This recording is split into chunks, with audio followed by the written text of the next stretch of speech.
The clearest message that we get from this 75-year study is this: good relationships keep us happier and healthier, period.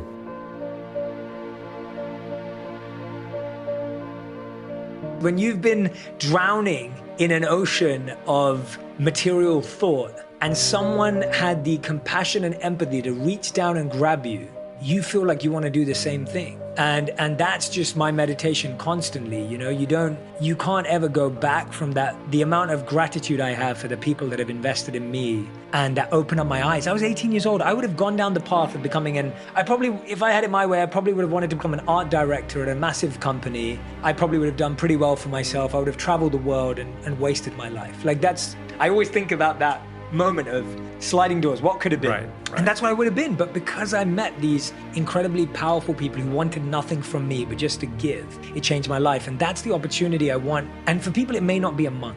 But when you think like a monk, you recognize that actually, am I exposing myself to as many alternative methods of thought? Am I really allowing myself to experience everything the world has to offer? Because if I'm not, I'm already limiting myself in a world that's actually unlimited. And that's the challenge I see, is that we are living at a time when you have the most choice available, you have the most experiences available, but we still put ourselves in these prisons. This is the secret to a happy life. This is probably one of the most asked questions in the whole wide world. We all know how to live. We all know what to do in life. But this is probably one of the biggest secrets in the world as to how one can live a happy life. The secret to a happy life is really not that big a deal. All you need is to know that you are sufficient, you are enough. You have all the resources that you need to get everything in this world, and all you need is to channelize it. You do not have to be selfish, just be determined and know that you are enough. With this mentality, you will be able to do everything in your life, and as a result, you will be satisfied and, of course, happy in your life as well. We can say happiness is this, that, but in terms of life, your life energies are happening in a more exuberant way than it normally happens. Depression means your life energies have become very low and stale. Happiness means your life energies are exuberant. There are many ways of describing happiness, but only those who are happy know what it means to be happy. There is nobody who has not been happy. Everybody's been happy, but the problem is they're not able to maintain it, that's all. All this effort of life, everything that you did, education, career, business, family, whatever you did, everything was in pursuit of happiness, is it so? Everything that humanity has done on this planet is in pursuit of happiness, is it so? In the last 100 years, we have done too much on this planet. With the use of science and technology, we have changed the very face of this planet. Today, we have the kind of comforts and conveniences that no other generation could ever even imagine.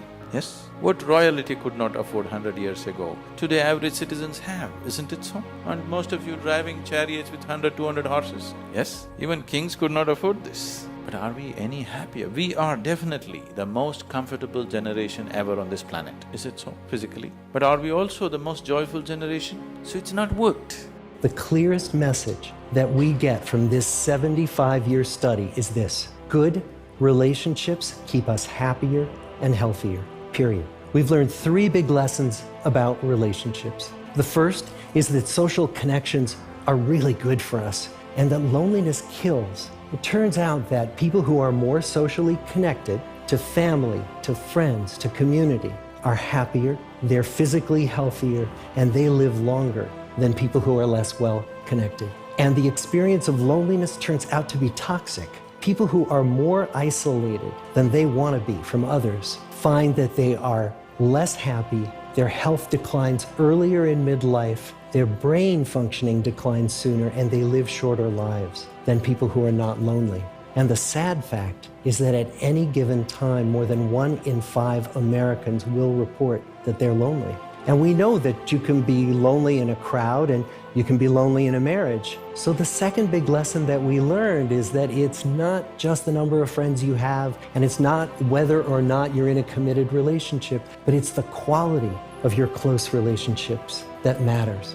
I used to think the whole purpose of life was pursuing happiness. Everyone said the path to happiness was success, so I searched for that ideal job, that perfect boyfriend, that beautiful apartment. But instead of ever feeling fulfilled, I felt anxious and adrift. And I wasn't alone. My friends, they struggled with this too. Eventually, I decided to go to graduate school for positive psychology to learn what truly makes people happy. But what I discovered there changed my life. The data showed that chasing happiness can make people unhappy. And what really struck me was this. The suicide rate has been rising around the world, and it recently reached a 30-year high in America. Even though life is getting objectively better by nearly every conceivable standard, more people feel hopeless, depressed, and alone. There's an emptiness gnawing away at people, and you don't have to be clinically depressed to feel it. Sooner or later, I think we all wonder, is this all there is? And according to the research, what predicts this despair is not a lack of happiness. It's a lack of something else, a lack of having meaning in life.